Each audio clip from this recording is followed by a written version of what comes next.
이제 마무리 강의를 하도록 하겠습니다. 사대교회 3장 1절로 6절, 이 도시는 점점 더 인구가 늘었습니다. 아데미 신전이 있었고, 이 신전은 아데미와 동일시되었던 아시아 지역의 여신 키벨레에게 봉헌되었습니다. 특히 키벨레는 죽은 자를 다시 살리는 특별한 능력을 소유한 것으로 전해집니다. 이 도시는 황제 숭배에도 참여했습니다. 사대는 로마 황제의 신전, 즉 티베리우스와 그의 아내 리비아와 로마의 원로를 위한 신전을 짓는 일에 서머나와 경합하였으나 승리를 서머나에게 빼앗깁니다. 우여곡절 끝에 사대는 로마 시대에 이르러서야 상업과 사업의 중심지로 발돋움합니다. 특히 이곳은 양모공업이 성행했고, 이는 양모 거래를 위한 화물 집산지 면모를 갖추게 하였습니다.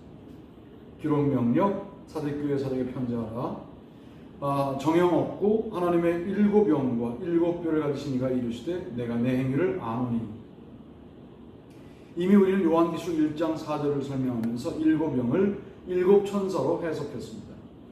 물론 7뼈는 교회로 통상 해석할 수 있습니다. 예수 그리스도는 교회의 주관자이십니다. 사대교회 행위들은 믿음을 토대로 이루어진 행동 방식이며 생명과 죽음의 영적인 문제로 이어집니다. 여기서 말하는 행위는 믿음과 행위의 이분법적 토대 위에 제시되는 것은 아닙니다. 본론 내가 살았다는 이름을 가졌으나 죽은 자로다. 이 질책의 특징은 서신 전면에 등장했다는 사실입니다.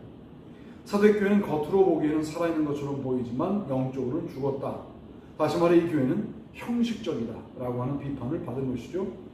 경건의 형식은 있으나 경건의 능력은 없는 교회였다 라고 디모데 후서에 의지하여 말할 수 있습니다. 살았다는 이름을 가졌다는 것은 칭찬이 아니고 질책을 위한 도입 부분이다, 이렇게 말할 수 있어요. 이름은 명성이죠. 교회와 도시의 분위기가 거의 일치하고 있습니다. 교회도 그 도시처럼 살아있는 것처럼 활기차 보이지만 겉모습만 그럴듯합니다. 예수 그리스도는 교회의 겉모습만이 아니라 내용도 파악하고 있습니다. 깨어있을 것을 촉구하는 권고, 너는 일깨어 그 남은 바 죽게 된 것을 굳건하게 하라. 내 하나님 앞에 내 행위에 온전한 것을 찾지 못하였느니. 이 교회는 첨예한 위협에서 깨어있어야만 했습니다. 왜냐하면 단지 깨어있어야만 어렵고 힘든 시련의 기간을 극복할 수 있기 때문입니다. 잠들고 죽은 이 교회의 성도는 깨어나야만 합니다. 먼저 2절 A절에는 두 개의 명령문이 등장합니다. 너는 일깨우라는 것인데 이것은 긴장을 하고 정신을 차려라는 뜻이고요. 죽게 된 것을 굳게 하라. 여기서 죽으려고 한다에서 한다에 해당하는 에멜론입니다. 이것은 미완료 시대입니다. 사대교회는 지금도 죽어가고 있다, 이런 표현인 거죠. 하나님 앞에서 내 행위에 온전한 것은 무엇입니까? 이것은 하나님 앞에서 내 행위가 온전하지 못했다는 것입니다. 이것은 사람들의 인정을 받았는지는 모르겠으나 하나님의 인정을 받지는 못했다는 의미로 해석해야 맞습니다. 권고, 교회 공동체가 경험했던 처음 구원 상태에 대한 기억의 촉구, 굳게 지켜라, 회개를 촉구하는 것으로 이어지는데요. 그러므로 내가 어떻게 받았으며 어떻게 들었는지 생각하고 지켜 회개하라. 요한계시록 3장 3절 A절은 그러므로로 시작합니다. 여기서 세 개의 동사 사용됩니다. 생각하라, 지키라, 회개하라. 어떻게 받았는지 어떻게 들었는지 생각해야 할 그것은 무엇입니까? 그것은 복음이죠. 사대교회도 이와 같이 복음의 전승과 들음으로 구원의 은혜에 동참하였습니다. 그 사건을 기억하라는 것입니다. 이것은 에베소 교회에 주신 말씀, 어디서 떨어진 것을 생각하고 회개하라를 소환합니다. 이것은 기억한 다음 회개하라로 연속됩니다. 기억하라와 회개하라는 하나의 쌍으로 여겨집니다. 좀 어색한 동사가 지키라입니다. 이것은 순종하라는 뜻입니다. 그들이 받고 들은 복음을 기억하고 그것에 순종하는 것은 바로 회개하는 자세에서 매우 중요하다라고 말할 수 있습니다. 조건적 심판은 만일 일깨지 아니하면 내가 도둑같이 이르니 어느 때에 내게 이르는지 내가 알지 못하리라. 깨어있지 않으면 도둑같이 오시겠다는 거죠. 2절 A절과 3절 A절의 행위를 유지하라는 겁니다. 도적같이 임한다. 담겨있는 전승이 그 배경입니다. 예수님이 도적같이 임하시기에 우리는 그때를 알 수 없죠. 마운수는 그리스도의 오심을 다른 본문들에서도 도둑처럼 오시는 것이기에 재림이라고 이해하면서도 여기서는 상시적인 임재 정도로 이해합니다. 그러나 깨어있으라는 권고는 종말론적인 권고여서 이 말이라 이른다라는 것을 우리는 재림으로 보는 것이 맞겠습니다. 이유를 제시하는 구원 예고. 그러나 사대에 그 옷을 더럽히지 아니한 자 몇 명이 내게 있어 흰 옷을 입고 나와 함께 다니니 그들은 합당한 자인 연구라. 옷을 더럽히지 않은 자, 회개해야 할 대상에서 제외된 자들을 의미합니다. 몇 명, 올리가 오노마타는 소수의 무리를 의미하고 그들은 흰 옷, 흰색은 종종 신적인 속성을 나타내는 색으로 등장합니다. 인자의 머리털은 흰 양털같이 희다. 천사들도 흰 옷을 입은 모습으로 등장합니다. 보좌에 있는 하나님도 흰 옷을 입었고 그 머리털도 희다고 묘사됩니다. 흰 옷을 입는다는 것은 신적인 세상에 사는 것을 의미합니다. 흰 옷을 입고 있었습니다. 그 옷을 더럽히지 않은 자와 합당한 자는 같은 사람들에 대한 설명입니다. 그들은 하나님의 자녀로 세상과 타협하지 않고 하나님에 대한 신실함을 잃지 않았습니다. 이들은 예수님과 함께 승리의 흰 옷을 입고 다닐 것입니다. 결론으로는 이기는 자에게 주시는 말씀, 이기는 자는 이와 같이 흰 옷을 입을 것이요 내가 그 이름을 생명책에서 결코 지우지 아니하고 그 이름을 내 아버지 앞과 그의 천사들 앞에서 시인하리라. 생명책에 이름이 기록되어 있다는 것은 하나님 나라의 백성이 일원이 되었다는 의미죠. 그들은 그 나라의 축복에 참여합니다. 생명책에서 이름을 지운다는 것은 일단 공동체로부터의 추방을 의미했습니다. 생명책은 요한계시록에 모두 6번 사용되는데요. 생명책에 이름이 기록된 자들은 새하늘과 새 땅의 영광을 누리며 새 예루살렘에 들어갈 자입니다. 반면에 생명책에 이름이 기록되지 못한 자들은 어린 양을 경배하지 않고 짐승을 경배하는 자들이며 영원한 심판을 받아 불못에 던져질 사람들입니다. 그 이름을 내 아버지 앞과 그의 천사들 앞에서 시인하리라. 이 말씀은 종말론적 심판을 두고 하신 말씀입니다. 시인한다는 것은 공적인 선언입니다. 예수님의 시인은 영원한 운명을 가르는 중대한 선언입니다. 마태복음 10장 32절에서도 사람 앞에서 예수님을 시인하는 자를 하나님 앞에서 시인하겠다라고 언급하시죠. 들으라, 귀 있는 자는 성령이 교회들이 하신 말씀을 들으라, 이렇게 나옵니다. 빌라델비아 교회에 보내는 편지도 이 지역은 오늘날 알레 쉐이르로 사대에서 남동쪽으로 45km 지점, BC 189년경 건설된 것으로 추정되는 빌라델비아는 부르기아, 루디아, 무시아로 연결되는 무역상 중요한 도시입니다. 소아시아 해안과 내륙을 연결하는 요충지였습니다. 이 도시는 AD 17년과 23년에 큰 지진을 겪었을 때 티비리우스 황제가 재건을 도와주었기에 새로운 가이사랴라고도 불리웠습니다. 빌라델비아에 비옥한 포도원이 있기에 그곳 주민들은 포도주의 신 디오니소스를 숭배했습니다. 이곳은 야누스 신과 디아스포라 유대인의 영향력도 있었습니다. 아데미, 헬리오스, 제우스, 디오니소스, 아프로디테 신전도 있었습니다. 우상이 많아 작은 아테네라고도 불렸습니다. 214년 황제 숭배를 위한 성소가 위치해 있는 도시에 부여하는 이름 네오코로스, 신전 수호자로도 불렸습니다. 빌라델비아 교회 사자에게 편지하라. 거룩하고 진실하사 다윗의 열쇠를 가지시니 곧 열면 닫을 사람이 없고 닫으면 열 사람이 없는 그가 이르시되. 거룩하신이라는 칭호는 구약과 유대교에서 오직 하나님에게만 사용되는 칭호였습니다.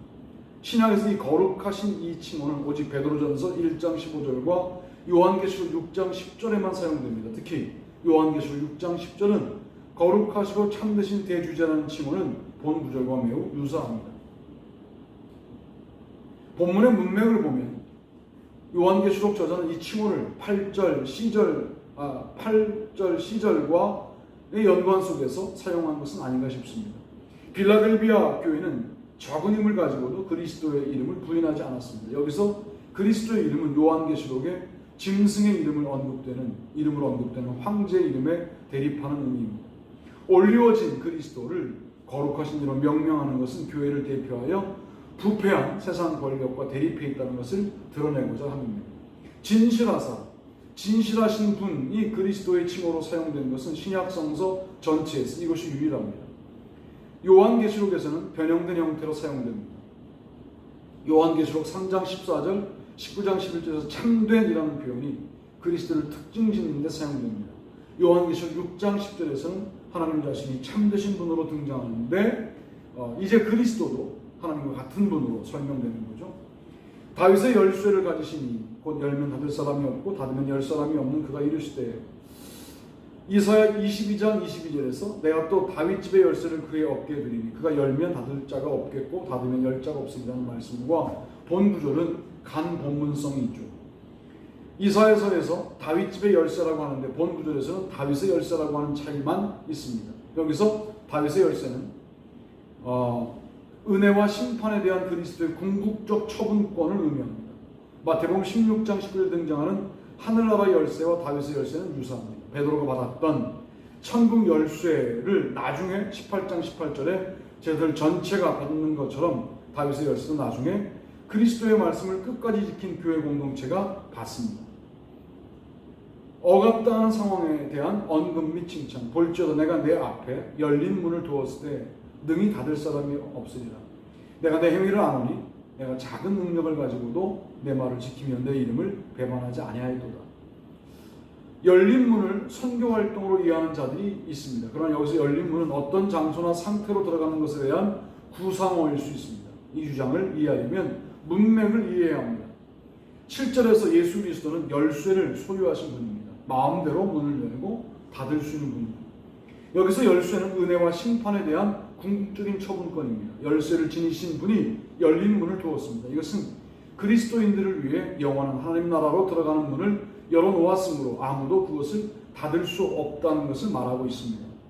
한편 열린 문은 구절에 언급되는 자칭 유대인이라 하는 자들과의 갈등 속에서 해석할 수도 있습니다. 로마 제국과 결탁한 유대인들은 1세기를 살아가는 열린 문이 자신들에게 있다고 생각했을 것입니다. 당시 그리스도인들에게 유대인들의 회당의 문은 닫힌 문이었습니다. 실질적으로 그 당시 그리스도인들은 세상에서 단 한 번도 시원하게 문이 열린 적이 없었습니다. 지금 이 본문에서 진정 그리스도에게 용납받은 자들은 유대인들이 아니라 세상에서 소외된 그리스도인들임을 강조하고 있는 것이죠. 내가 내 행위를 아노니 내가 작은 능력을 가지고서도 내 말을 지키며 내 이름을 배반하지 아니하리라.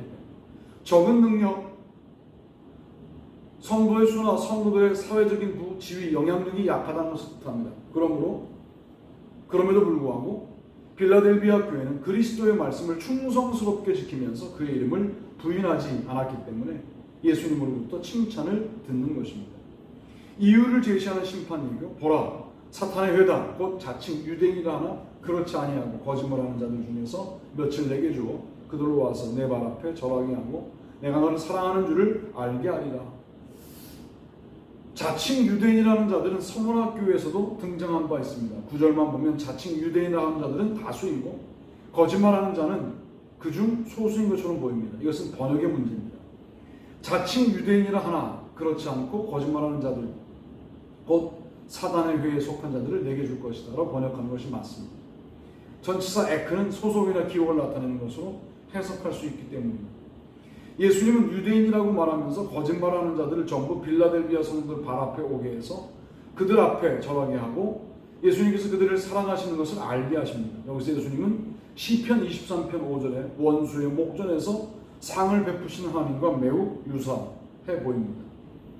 이유를 제시하는 구원 예고, 내가 나의 인내의 말씀을 지켰은즉 내가 또한 너를 지켜 시험의 때를 면하게 하리니 이는 장차 온 세상에 임하여 땅에 거하는 자들을 시험할 때라. 내가 나의 인내의 말씀을 지켰은즉, 이 문장은 호티 문장입니다.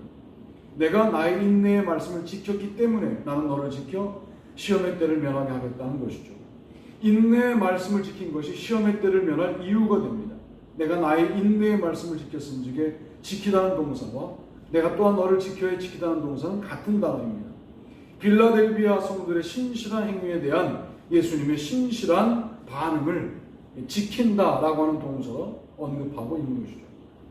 이는 장차 온 세상에 임하여 땅에 거하는 자들을 시험할 때라. 이것은 시험의 때에 우주적인 성격을 드러냅니다. 땅에 거하는 자들은 사탄에게 속한 자들을 가리킬 때 사용하는 전문 용어이죠. 요한계시록에 이 심판의 때는 사탄에게 속한 자들을 향한 심판의 때입니다. 이러한 심판의 때는 믿지 않는 자들에게는 심판의 때이고 믿는 자들에게는 구원의 때입니다. 이것은 최후 심판의 때에 시험의 때를 면하게 해주겠다는 약속입니다. 내가 속히 오리니 내가 가진 것을 굳게 잡아 아무도 내 멸관을 빼앗지 못하게 하라. 내가 가진 것은 무엇입니까? 8절에서 적은 능력을 가지고도 내 말을 지키며 내 이름을 배반하지 않았다고 하는 것처럼 그들이 견지하고 있는 예수님에 대한 신실한 태도를 의미합니다.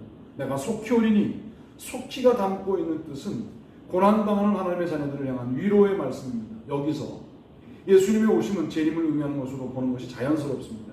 그 오심에 아무 조건이 달려있지 않은 것이 그 이유입니다.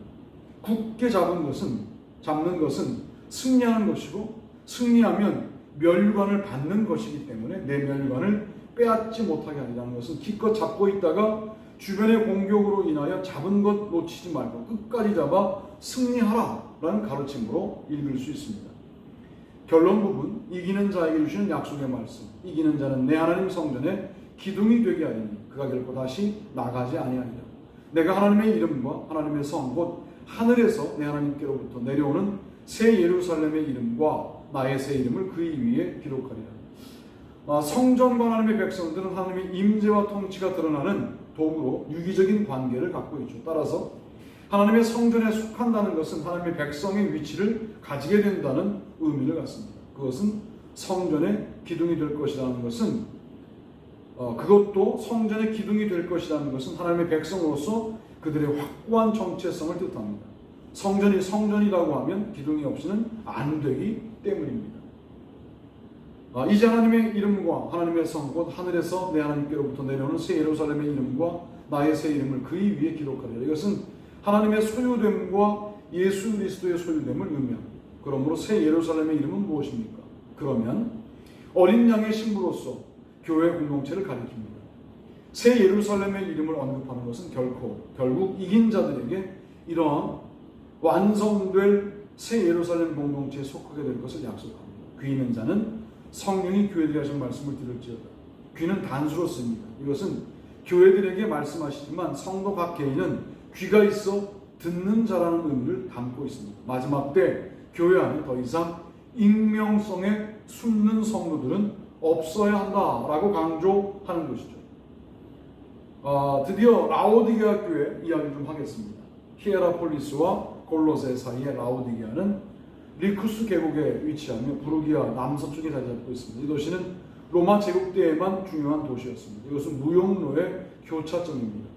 안티오커스 2세가 매우 세운 도시로서 자기 안에 라오디케의 이름을 따라 라오디게아라고 부르게 되었습니다. 부유한 도시 라오디게아는 양털 깔개와 옷이 주산물이었고 은행업도 발전했습니다. 아폴로, 아스클레피오스, 하데스, 헤라, 아테네, 세라피스, 디오니소스, 다른 신들을 위한 신전들이 있었습니다.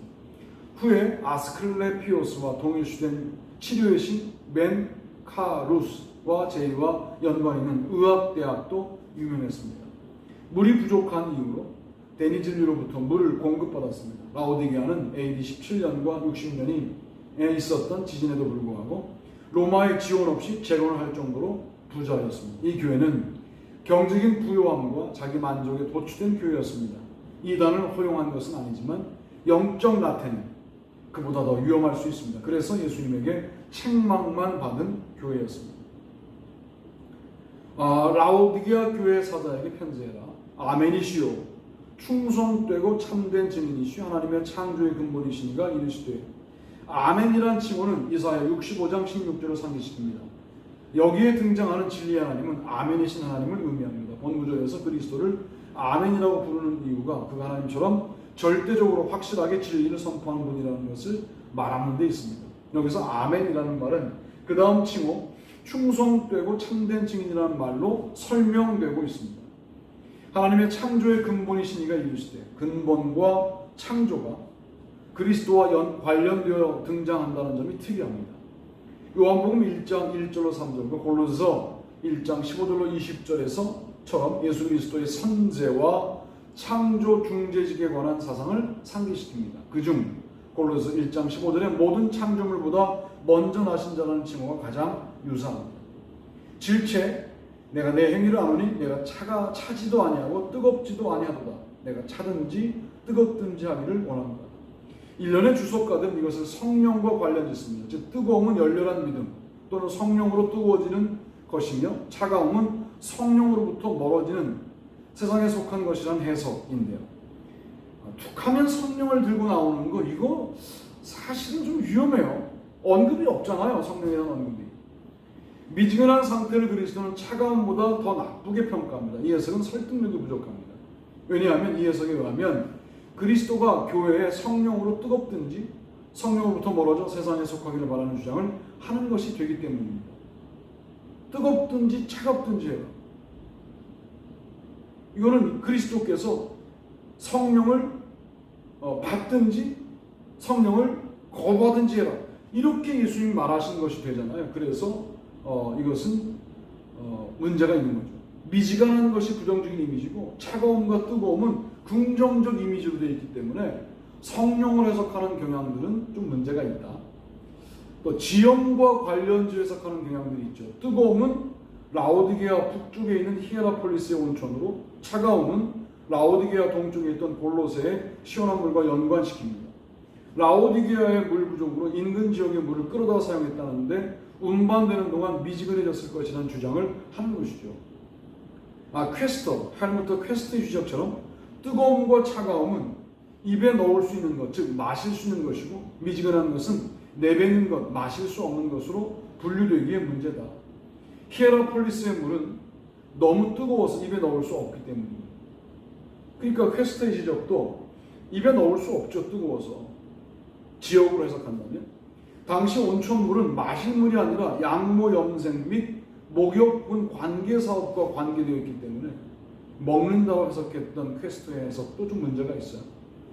라오디게아의 수돗물이 미지근했고 불쾌했다는 증거는 증거 본문으로 혹은 증거 문서로 남아있는 경우가 없습니다.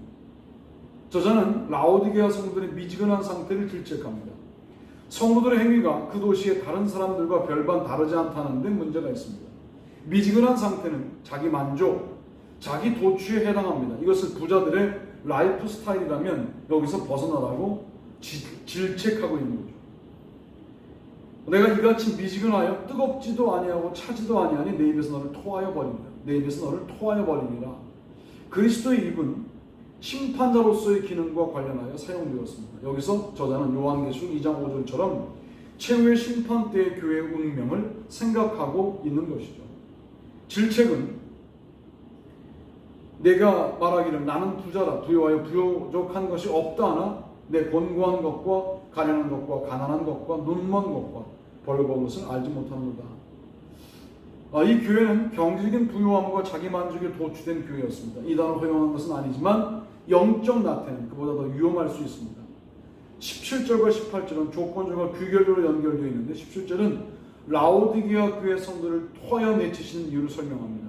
전반부에서 나는 부자라 부유하여 부족한 것이 없다고 라오디게아 성도들이 자신을 보는 모습입니다. 후반부는 주께서 보시는 모습입니다. 내 곤고한 것과 가련한 것과 가난한 것과 눈먼 것과 벌거벗은 것을 알지 못합니다.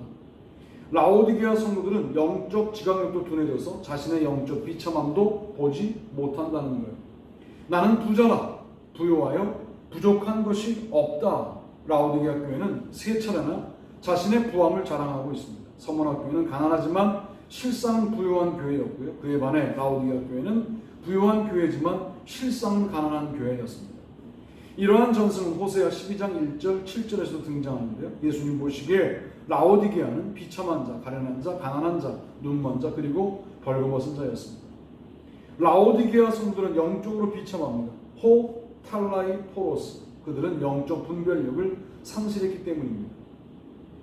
라오디게아 성도들은 가난하고 눈멀고 벌거벗었습니다. 그들은 육적으로는 금이용을 하여 잘 살았고 직무업을 하여 좋은 옷감으로 옷을 입었고 그것도 안약의 산지여서 육의 눈으로 누구보다 선명하게 볼 수 있었으나 영적으로는 가난하고 눈멀고 벌거벗은 상태였다는 거죠.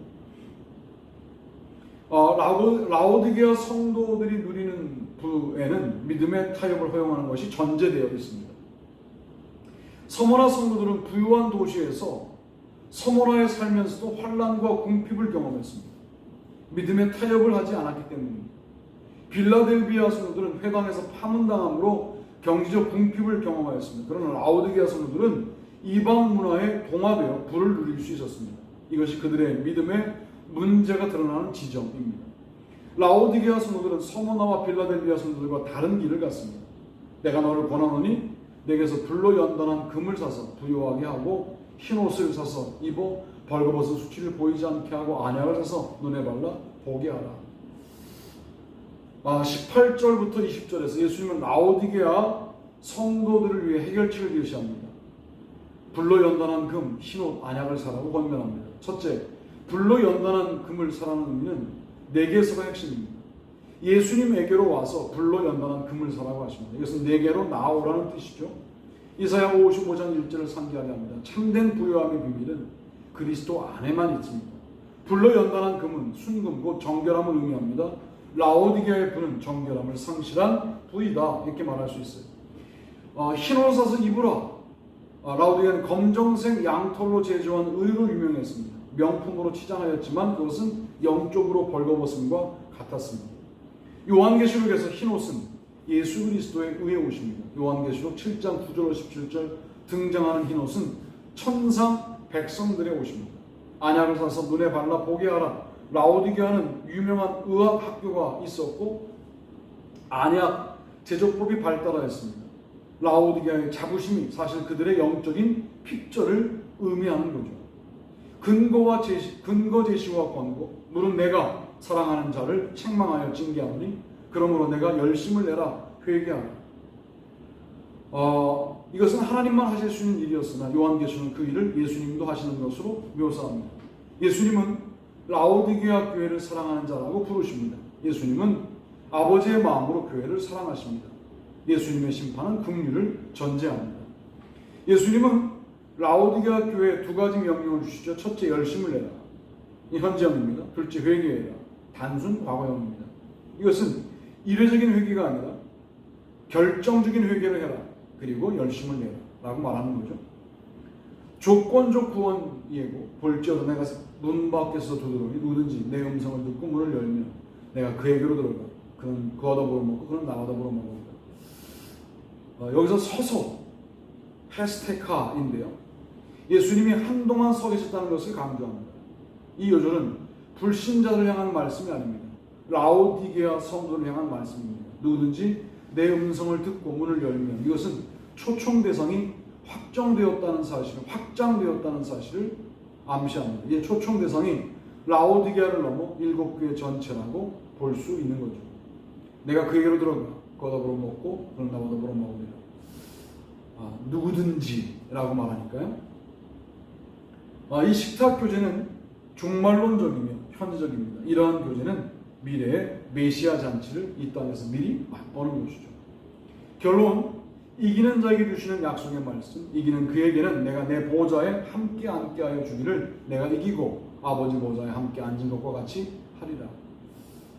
3장 21절은 4장 5장 다음 주에 이제 드디어 만나서 공부하게 될 4장 5장과 긴밀한 관계가 있습니다. 요한계시록 4장은 보좌에 앉으신 하나님에 대한 환상입니다. 5장은 보좌에 앉으신 하나님에 대한 환상, 어린 양에 대한 환상입니다. 하나님의 보좌와 어린 양의 보좌는 우리가 갈 수 있는 곳이 아닌 줄 알았는데 이기는 자에게는 보좌에 함께하는 복이 주어질 것이다 라고 약속하시는 거죠. 들으라 정령 없고 귀 있는 자는 성령이 교회들이 하시는 말씀을 들을지어다. 결론적인 언급으로 첫사랑을 잃어버린 것이 시작입니다. 그리고 경제적인 타협, 신앙적인 타협을 거치면 무감각한 라오디게아의 상태가 된다. 모든 교회들에게 첫사랑을 회복하는 방법으로 다시 돌아가야 될 고향으로, 영적인 고향으로 돌아가자를 강조하는 그런 내용이 오늘 2장, 3장 내용이었습니다. 장시간 고생 많으셨습니다. 고생하셨습니다.